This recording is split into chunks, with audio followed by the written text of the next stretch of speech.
난 안 속아. 너희들 실체를 알아버렸거든. 담배? 요즘 누가 그런 거래. 내가 노담인 게 좋아. 전담도 담배, 전담도 노담. 야, 너도 노담할 수 있어. 걱정 마, 우리가 도와줄게. 너 오늘 뭐 하는지 알아? 글쎄? 교육 영상인가? 그런 거 찍는다고 하던데? 오늘은 담배에 대해서 이야기해볼 시간이에요. 담배? 담배... 넌 어떻게 생각해? 담배는 냄새가 나서 좀 별로. 그럼 뭐 전자담배는 괜찮고? 전자담배는 냄새도 덜 나고 괜찮지 않나? 과연 그럴까?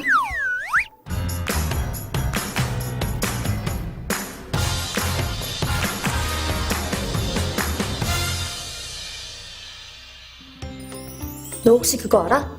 담배에 독성 물질이 몇 개가 들어있는지? 100개? 200개? 더 많아. 300개? 너무 많나? 많다고? 담배 한 개비에 독성 물질이 7,000개나 들어있대. 7,000개? 뭐가 그렇게 많아? 내가 찾아보니까 이거 이름도 어마무시해. 타르, 니코틴, 일산화탄소, 벤젠, 비소. 이 무시무시한 발암 물질들이 폐를 통해 흡수된 뒤에 단 7초 만에 뇌까지 침투한대. 7초? 완전 빠르지. 근데 아직도 매년 1년 폐암이랑 후두암 때문에 돌아가시는 분들이 많대. 나 예전에 폐암이랑 후두암 걸린 사람들 사진 봤었거든? 완전 충격이었어. 인정, 그거 나도 봤어. 근데 이렇게 안 좋은 걸 알면서 왜 아직도 못 끊는 거지? 그러게, 그렇게 끊는 게 힘든가? 담배는 기호식품이 아니라 중독 질환을 일으키는 중독 물질의 하나입니다. 담배 연기를 흡입하면 니코틴이라는 물질이 폐를 통해 혈액으로 들어오고 심장을 거쳐 우리의 뇌에 도착합니다. 그렇게 되면 니코틴 수용체와 결합하여 뇌에 도파민을 분비시켜 즐거움과 만족감을 일으킵니다. 담배에 중독되는 이유는 바로 담배의 성분인 니코틴이 이 뇌의 만성 재발성 질환인 중독 질환을 일으키기 때문입니다. 중독을 일으키는 물질에는 여러 가지가 있습니다. 여기에는 담배뿐 아니라 헤로인, 코카인, 알코올, 필로폰, 대마초 등이 있습니다. 이러한 물질을 한번 사용해 봤을 때 중독으로 이어질 가능성을 보면 담배가 32%, 헤로인이 23%, 코카인이 17%, 알코올이 15%, 필로폰이 11%, 대마초가 9%로 알려져 있습니다. 이렇듯 한번 호기심으로 피웠던 담배가 끊을 수 없는 중독으로 이어질 가능성이 여러 중독 물질 중에 가장 강력하다고 볼 수 있습니다. 이처럼 흡연이라는 행동은 단순한 습관이 아니라 담배 중독에 의한 반복 행동이므로 의지로 간단하게 끊기는 어렵습니다. 따라서 담배는 한 번 피우는 것이라도 시작하지 않는 것이 매우 중요합니다. 헐, 마약만큼 중독성이 강하다고?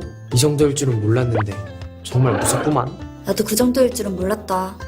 근데 주변에 담배 피는 친구들 얘기 들어보면 스트레스가 풀리는 것 같기도 하고 또 금연을 하면 살이 찌는 것 같다는데? 에이, 그건 기분 탓이고. 담배를 피우기 시작하면 순간적으로 마음도 편안해지고 집중력이 상승하는 것처럼 보이는데 그건 그냥 잠시뿐인 거고. 너 금단 현상이라고 들어봤어? 당연하지. 오, 그래? 그럼 설명해봐. 에이, 담배를 끊기 시작했을 때 오는 현상인데 혈중 니코틴 농도가 낮아지면서 불안감도 생기고, 그러니까 담배에 대한 간절함도 더 생기는 게, 그게 금단 현상이야. 그래서 막 금연을 시작한 애들이 공부에 집중도 못하고 또 쉽게 피로함도 느끼는 거였구나. 그렇지. 금단 현상으로 더 강한 스트레스를 받는 거지. 그러니까 또 금연 실패하고 또 스트레스 받고. 중독이 이렇게 무서운 거구나. 정말 시작도 하면 안 되는 거였어. 근데 나만 노담한다고 되는 게 아니야. 간접 흡연. 나 너무 싫어 그거. 그래도 요즘 금연 거리도 많고 금연 구역도 많아져서 괜찮지 않아? 아무리 그래도 완전히 차단이 되는 건 아니잖아. 하긴 흡연 구역이 완전히 차단되어 있는 건 아니니까. 담배 완전 킹받네. 그래서 세계에서도 흡연을 담배 유행병이라고 이름을 짓고 그 심각성을 계속 경고하고 있어. 물론 우리나라도 열심히 담배와 싸우고 있고. 그러면 흡연도 질병인 거네? 2003년 5월 세계보건기구 WHO에 모인 가입국들은 회의를 통해 만장일치로 협약에 합의했습니다. 이 협약은 WHO 가입국 사이에서 이루어진 최초의 공중보건 조약으로 담배 규제 기본 협약, 즉 FCTC입니다. 흡연으로 인한 질병과 사망을 줄이고자 하는 국제적인 노력의 일환으로 전 세계 180개 당사국에서 비준한 UN 역사상 가장 많은 국가가 참여한 국제협약입니다. 물론 우리나라도 참여해서 금연구역 확대, 담뱃값 경고 그림 부착 등 담배에 대한 규제를 강화하고 있습니다. 협약에 포함된 효과적인 금연 정책으로는 담배 가격 인상 조치, 담배 광고 및 후원 규제, 미성년자의 담배 구매 금지, 금연 광고 및 캠페인 등이 있습니다. 담배 한 개비는 더 이상 개인의 자유로운 권리가 될 수 없습니다. 국가는 건강에 해로운 담배로부터 국민의 건강을 지키기 위한 노력을 계속하고 있습니다.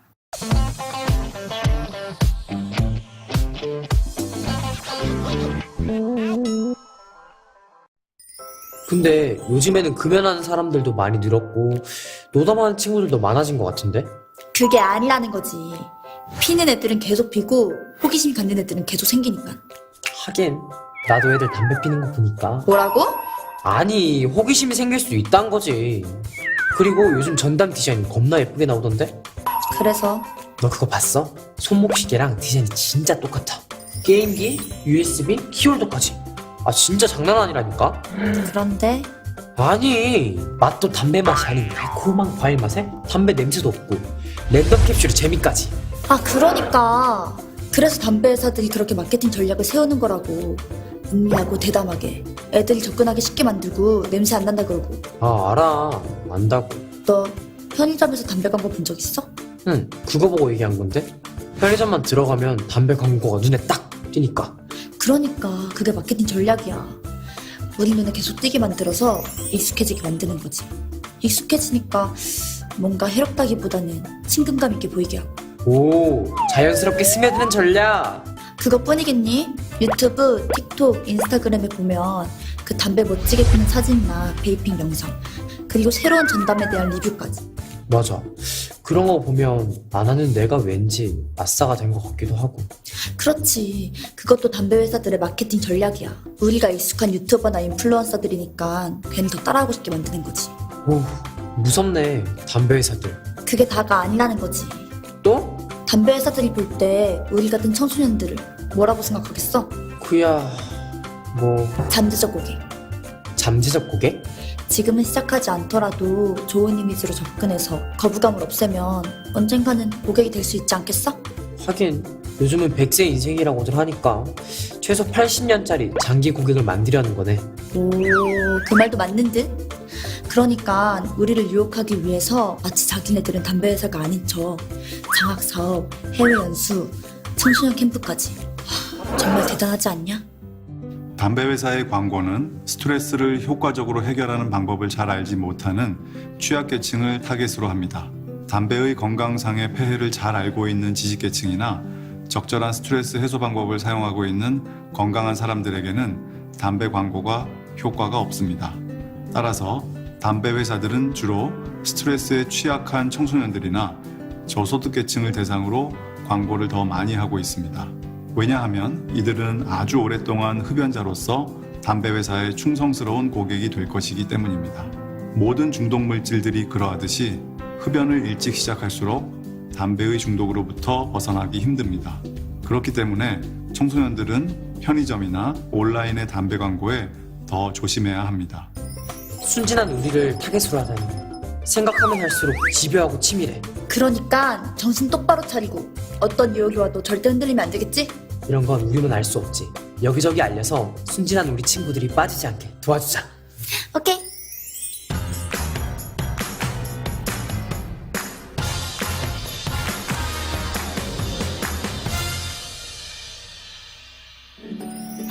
참 대단하다. 아 그냥 우리를 놔주면 안 되는 건가? 되겠어. 우린 잠재적 VVIP 고객들일 텐데 쉽게 포기할 수가 없지. 하긴. 그런데 요즘 건강 때문에도 그렇고 냄새 때문에도 다들 금연을 많이 하는 것 같던데 아닌가? 나도 그런 것 같긴 하더라. 길거리에 보면 담배 피는 사람들도 많이 줄어들었고 담배꽁초도 많이 사라지고 뉴스에서도 흡연을 많이 줄어들었다고 막 그러던데. 그렇지? 그렇긴 담배 회사가 여기서 멈추겠어? 건강을 생각하는 냄새에서 자유로워지는. 아 전자담배. 그래. 이제야 말이 좀 통하는 것 같네. 건강이나 냄새 때문에 흡연율이 줄어드니까 점점 더 약한 담배로 우리를 유혹하더니 이제는 액상형 담배부터 권열형 담배까지 흡연에 대한 거부감을 줄이기 위해서 끊임없이 신종 담배들을 만들어내고 있잖아. 그러네. 이건 뭐 흡연율이 줄어들었다기보다는 다양한 전자담배가 등장하면서 선택의 폭이 더 넓어졌으니까 더 큰일이라고 할 수 있지. 근데 나 얘기하다 보니까 더 궁금한 게 생겼는데, 뭐가? 뭔가 전문가처럼 얘기하긴 했는데 전자담배랑 액상형이랑 권열형이랑 솔직히 차이가 뭔지 잘 모르겠어. 그건 내가 설명해 줄게. 잘 들어. 전자담배는 크게 액상형과 권열형이 있는데, 액상형은 니코틴이 들어있는 액상을 기화시켜서 흡입을 할 수 있게 만든 방식이고, 권열형은 담뱃잎을 가열해서 흡입하는 방식이야. 담배 회사에서는 일반 담배보다 독성이 5%밖에 되지 않아 덜 해롭다고 하더라고. 오, 전자담배 전문가인 줄. 근데 유해물질이나 독성이 줄어들었다고 해도 니코틴이 있어서 중독성은 그대로 남아있는 거 아닌가? 그런가? 중독성이 있으면 계속 담배도 끊지 못하고 피게 될 텐데 그럼 일반 담배랑 무슨 차이가 있어? 없는 건가? 금연 보조제로도 권장하던데? 그래서 노담한다고 전담으로 갈아타는 사람들도 많잖아. 근데 전담으로 갈아탄 사람 중에 노담한 사람이 있나? 그것까지는 중독성 때문에 못 끊는 게 담배인데 전담도 마찬가지잖아. 그렇겠네. 마치 몸에 안 좋은 담배를 끊고 덜 해로운 전자담배를 피면 막 노담인 것처럼 얘기하는데 내가 보기엔 그냥 새로운 담배로 전향하는 것 같아. 절대 노담 1일차가 될 수 없다고. 그렇네. 그래, 요즘 유튜브에 보면 전자담배를 멋있게 막 힙하게 피는 사람들이 있거든. 나도 그거 봤어. 막 담배 연기로 묘기도 부리던데. 그걸 베이핑 트릭이라고 하는 거야. 그걸 막 보고 있으면 신기하고 막 빠져들지 않아? 또 빠져들어? 그것도 결국 담배 회사가 만들어내는 감성 마케팅이라고. 여러 연구 결과 전자담배도 다양한 위험물질이 포함되어 있습니다. 게다가 장기적인 안전성에 대해서는 아직 알려지지 않았습니다. 전자담배는 특히 청소년들에게 니코틴 의존을 유도해서 일반 담배로 넘어가는 입구 역할을 하기도 합니다. 미국에서는 액상형 전자담배에 의해 급성 호흡기 질환이 집단으로 발병해서 68명이 사망해 충격을 주기도 했습니다. 권련형 전자담배, 즉 가열담배의 독성 분석 결과 일반 담배에 비해서는 니코틴 함량이 70에서 84%로 상대적으로 낮지만 일부 독성 물질은 3배 높게 검출되고 있습니다. 게다가 흡연량과 심혈관 질환의 관계는 정비례하는 것이 아니라 소량의 흡연도 심혈관 질환의 위험을 크게 증가시키고 담배를 줄여도 사망 위험을 줄이지 못합니다. 우리나라에서도 전자담배를 일반 담배와 동일하게 규제하고 있어서 19세 미만 청소년들에게는 판매를 금지하고 있고 실내 공공장소나 음식점 등 금연구역에서 사용이 금지되어 있습니다.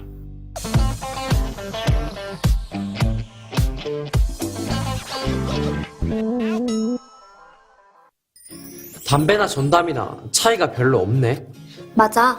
뭐가 더 해롭고 뭐가 덜 해롭고 이게 중요한 게 아니고 시작하지 않는 게 중요하지. 그럼 이미 시작한 사람들은 어떡해? 그건 말이야. 먼저 노담하겠다 라고 마음을 먹는 게 중요하고 그 순간 도움의 손길이 느껴질 거야. 어떡해? 먼저 흡연 예방과 금연 지원을 위해 설치된 학교 흡연 예방 지원 센터가 있는데 다양한 도움을 받을 수가 있어. 어떤 도움? 기본 프로그램부터 심화 프로그램까지 학생 맞춤형으로 세분화된 전문 상담 프로그램이 운영되고 있고 심리적 안정을 도모하고 금연 동기를 강화시켜줄 1:1 상담 프로그램도 지원받을 수가 있어. 또 방학 시즌에는 금연 캠프에도 참여할 수 있는데 부모님과 선생님이 함께 참여하는 전문 치료형 프로그램이라 만족도가 높을 듯. 그리고 우리끼리 힘을 모아 흡연에 맞서고 싶다면 흡연 예방 서포터즈 참여도 추천해. 오, 전문 치료 프로그램부터 서포터즈, 심리 상담까지. 노담 마음만 먹으면 할 수 있겠는데? 맞아. 그리고 또 노담이 필요한 이유 한 가지 더 있어. 또? 요즘 전 세계가 이것 때문에 난리잖아. 뭐? 팬데믹. 우리가 감염병 유행 시대에 살고 있다는 거. 아, 맞아. 잊을만 하면 또 나타나. 우리를 괴롭히는 호흡기 감염병들. 이 호흡기 감염병들은 비말을 조심해야 되는데 이 흡연행위는 특히 비말을 만들어내잖아. 그렇지. 담배를 피려면 마스크를 벗어야 하니까. 아무래도 호흡기 감염병에 더 위험할 것 같아. 이제 확실히 알겠지?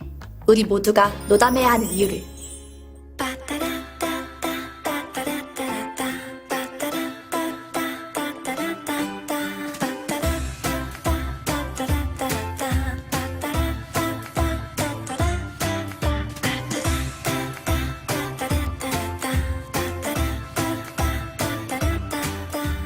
노담인 우리가 자랑스러워.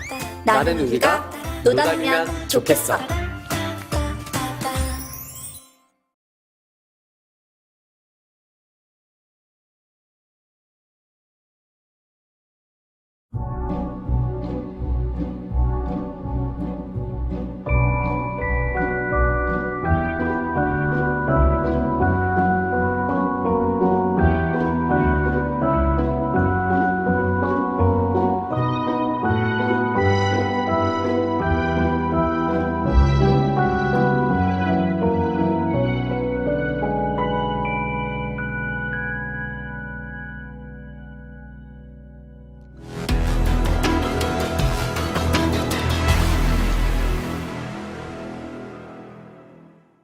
수능이 가까워지면 종종 매스컴에 언급되는 뉴스가 있습니다.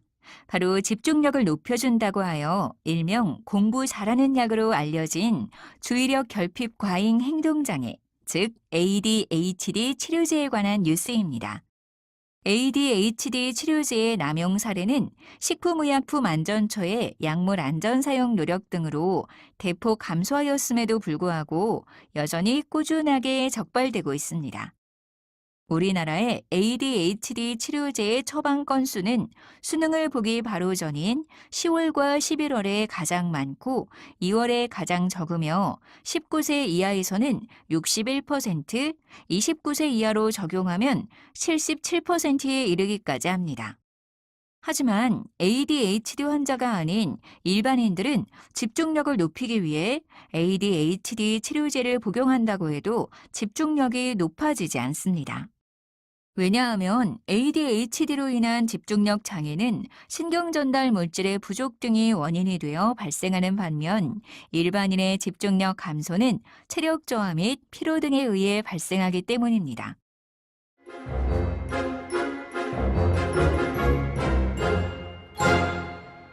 ADHD는 집중력에 장애가 있거나 과잉 행동 또는 충동성을 보이는 신경발달 장애 질환으로 주로 소아 청소년기에 생기는 질환 중 하나입니다. 게다가 ADHD는 5에서 10%의 높은 유병률을 보이고 있지만 아직까지도 그 원인이 명확하게 규명되지 않아 뇌신경 분야의 난치성 질환 중 하나로 여겨지고 있습니다. 하지만 다행스럽게도 소아의 ADHD는 성장과 함께 해소되는 경향이 있습니다. 그리고 ADHD의 주요 증상들은 도파민과 노르에피네프린, 세로토닌 신경 전달과 관련이 있기 때문에 그 전달을 촉진하면 ADHD 증상들이 개선됩니다.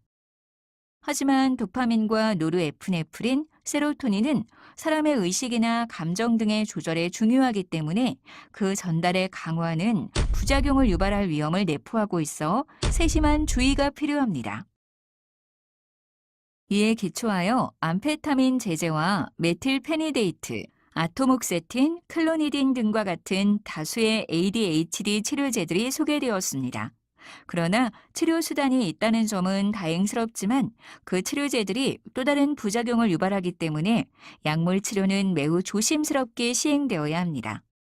세계적으로 ADHD 치료제로 암페타민 제제가 가장 널리 사용되고 있지만 우리나라에서는 남용될 위험성 때문에 허가되지 않고 있습니다. 우리나라에서는 ADHD 치료제로 메틸페니데이트를 가장 많이 처방하고 있습니다. 하지만 메틸페니데이트가 암페타민 제제에 비하여 남용 위험이 상대적으로 낮지만 약리작용 기전이 암페타민과 유사하기 때문에 부작용에 대한 우려가 여전히 높습니다.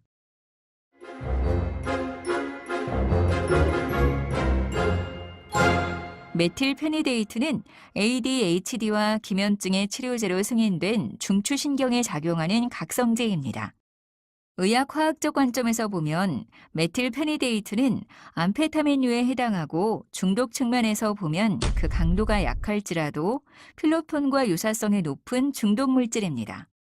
메틸페니데이트는 모노아민 수송체의 작용을 억제하여 도파민과 노르에프네프린의 재흡수를 억제함으로써 신경절에서 도파민과 노르에프네프린의 양을 증가시켜 신경 전달을 강화시킵니다.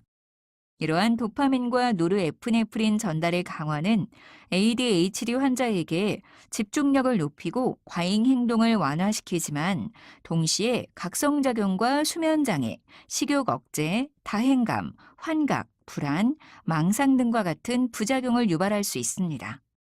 게다가 더 위험한 것은 반복적인 사용에 따라 내성과 의존성을 유발하고 이로 인해 남용 위험이 매우 높다는 점입니다. 흔히 공부 잘하는 약으로 알려져 있는 메틸페니데이트는 ADHD 환자가 먹으면 집중력 강화 효과를 매우 뚜렷하게 볼 수 있지만 정상인에게서는 그렇지 않습니다.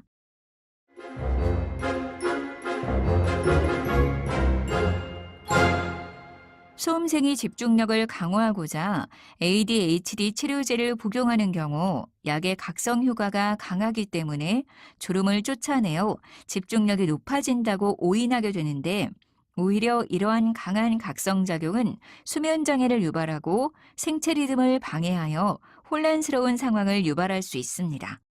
또한 환자가 아닌데도 ADHD 치료제를 복용하는 경우 두통이나 불안감 등의 부작용이 나타날 수 있으며 심각한 경우 환각, 망상 등의 증상뿐만 아니라 자살까지 시도할 수 있기 때문에 단순히 성적을 위해서 복용해서는 절대 안 됩니다. 반면에 ADHD 환자들에게서는 이와 같은 부작용들도 적게 나타나고 반복 사용 시에도 의존이나 중독에 이르는 비율이 낮습니다. 다시 말해서 메틸페니데이트와 같은 ADHD 치료제는 명백히 증상이 있는 환자에게 사용해야 하는 치료제이지 단순히 성적을 올리기 위해 함부로 사용해서는 안 되는 약입니다. ADHD 치료제를 먹는다고 집중력이 강화되거나 기억력이 개선되지 않는 것입니다. 공부 잘하는 약으로 오인하여 섣불리 복용하다가는 그간의 노력을 수포로 만들 뿐만 아니라 필로폰 중독과 같은 중독 상황에 빠지게 할 수도 있습니다. 집중력을 높이려면 스스로 학습에 대한 흥미를 높이고 학습 목표를 정하고 성취하려는 적극적인 자세가 더 효과적입니다.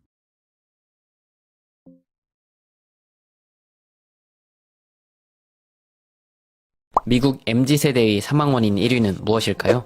우리나라처럼 자살일까요? 총기의 나라답게 총기 사고일까요? 1위였던 자살로 인한 죽음을 넘어서 미국에서 사망 원인 1위가 된 것이 있습니다. 바로 마약 중독에 의한 사망이죠. 그 중에서도 마약성 진통제인 펜타닐 때문입니다. 매년 미국에서 7에서 8만 명, 우리나라로 치면 매년 충남 홍성 규모의 도시 하나가 사라지고 있는 셈이죠. 펜타닐은 1959년에 타이레놀, 니조랄, 코로나19 백신으로 유명한 얀센에서 개발한 마약성 진통제입니다. 특허가 만료되었기 때문에 다양한 제약회사에서 제작하고 있죠. 합성 마약인 펜타닐은 제작이 쉽고 같은 양의 헤로인에 비해 그 효과가 50배에서 100배나 되죠. 펜타닐과 같은 마약성 진통제는 엄청난 고통을 겪는 말기 암 환자 등에게만 최후의 수단으로 쓰여야 하지만 미국에서는 로비의 나라답게 제약회사의 로비로 인해 무차별적으로 오남용되었습니다. 처음에는 보험이 적용되는 마약성 진통제로 시작해 더 이상 보험 적용이 되지 않는 수준까지 투약하게 되면 결국 불법 마약인 헤로인 등에 손을 대면서 인생이 순식간에 나락으로 가는 순서를 밟게 되는 것이죠. 펜타닐은 아주 작은 용량만으로도 마약 효과를 주기 충분해서 수익성이 좋고 밀반입이 용이했습니다. 그래서 이런 펜타닐의 상업성에 주목한 중국, 멕시코 등의 마약 공급상들이 암시장에 대량의 펜타닐을 풀고 있다고 합니다. 이 때문에 펜타닐의 별명은 차이나 화이트라고 불리는데 약물 사망자의 80%가 이 펜타닐로 인해 발생한다고 합니다. 즉 펜타닐은 적은 비용으로 제조하기도 쉽고 극소량으로도 효과가 강력하고 중독성도 매우 높아 기존 헤로인에 대한 수요를 대체할 수 있는 마약이기에 범죄자들이 이를 대량으로 유통하고 있고 여기에 제약회사들의 마약성 진통제에 대한 로비가 합쳐져 미국, 캐나다 등 북미 사회에 엄청난 파장을 일으키고 있는 것입니다. 약물 오남용 사망자의 80%가 펜타닐로 인해 발생하는 이유는 펜타닐이 아주 위험한 물질이기 때문입니다. 펜타닐은 다른 아편 물질에 비해 지방에 잘 흡수되는 성질이 있어 뇌혈관 사이의 혈뇌 장벽을 쉽게 통과할 수 있습니다. 전쟁 시 진통제로 쓰였던 모르핀의 효과는 10에서 15분 정도에 걸쳐 천천히 일어나지만 흡수가 잘 되는 펜타닐의 효과는 매우 빠르게 나타나서 투약 즉시 신경계를 망가뜨려 혈중 이산화탄소가 높아져도 우리 뇌는 이를 감지하지 못합니다. 그래서 우리 뇌는 굳이 호흡할 필요가 없다고 생각하여 호흡을 멈춰버리기 때문에 10에서 20분간 뇌의 산소 공급이 차단되어 뇌세포가 파괴되고 심하면 식물인간이 되거나 죽게 되는 것이죠. 영화 테넷의 첫 장면인 키예프 오페라 극장 테러에 영감을 준 러시아 모스크바 극장 인질극에서 테러범과 인질 약 140여 명을 호흡 기능 마비로 영원히 잠들게 한 수면가스에 쓰인 것이 바로 이 펜타닐입니다. 헤로인보다 100배 강한 펜타닐의 치사량은 2mg에 불과한데 이 펜타닐보다 10배 더 강력한 서펜타닐, 100배 더 강력한 카펜타닐도 유통되고 있고 불법 유통되는 펜타닐은 순도가 뒤죽박죽이라 까딱하면 과복용으로 사망하게 되는 것이죠. 펜타닐의 해독제인 날록선은 이런 호흡장애로부터 회복시켜주는데 아이러니하게도 의사들에게 펜타닐을 쓰도록 로비했던 제약회사들이 이 치료제 또한 판매하고 있습니다. 이러한 제약회사들은 펜타닐 오남용을 주도했다는 이유로 우리 돈으로 몇천억 원의 벌금을 물기도 했습니다. 펜타닐은 한 번 시작하면 끊을 수가 없습니다. 마약성 물질이 대개 그렇듯이 중독성이 매우 높기 때문입니다. 마약성 물질에 중독되는 것은 왜일까요? 마약을 하면 정말 행복하기 때문에 그 느낌에 중독되는 것일까요? 실상은 그 반대, 끔찍한 고통 때문입니다. 쾌락에는 역치라는 게 있습니다. 우리 몸은 항상성을 유지하고자 하는 경향이 강하기 때문에 같은 쾌락이 반복되면 그 쾌락에 더욱 둔감하게 반응합니다. 펜타닐은 진통 효과가 너무 강하기 때문에 우리 몸의 자연적 진통제인 엔도르핀의 분비샘과 수용기에 이상이 발생합니다. 마치 전기 회로에 과전류가 흐르는 것과 같이 타버리는 것이죠. 그래서 약효가 끝나면 우리 뇌는 엔도르핀을 생산하지도 느끼지도 못하게 됩니다. 여기다가 펜타닐의 강한 자극이 한번 들어와 버렸으니 진통에 필요한 물질의 역치값이 높아져 버린 겁니다. 사람들은 처음 먹었던 펜타닐보다 점점 더 많은 펜타닐을 요구하게 되죠. 이것이 바로 수능작용입니다. 진짜 무서움은 지금부터입니다. 이제 펜타닐 없이는 더 이상 엔도르핀이 가져다주는 자연적 진통 효과는 받을 수 없기 때문에 일상생활에서 자연스럽게 느껴지는 작은 고통 하나하나가 매우 크게 느껴집니다.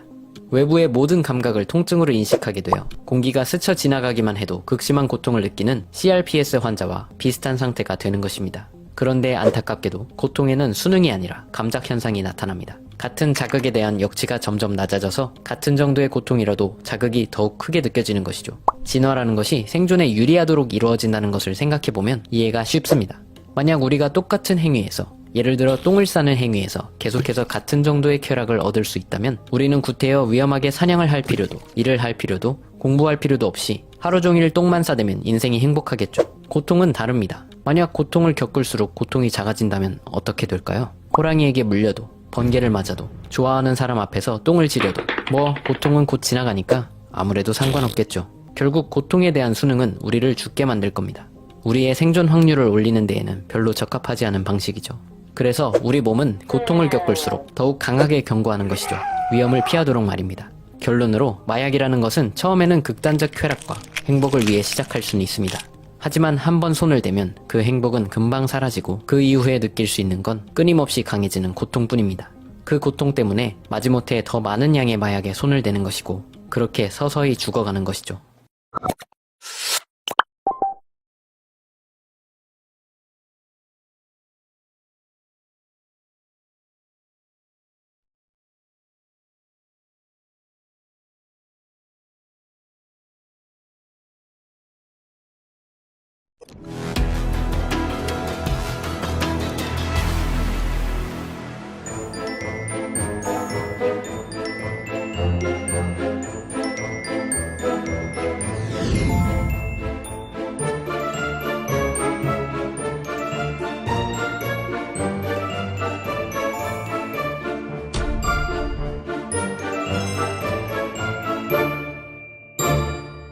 세계보건기구 WHO는 비만을 건강을 해칠 정도로 지방 조직의 비정상적인 또는 과도한 지방이 축적된 상태라고 정의하고 체지방률이 정상 기준치를 초과하는 경우를 비만으로 보고 있습니다.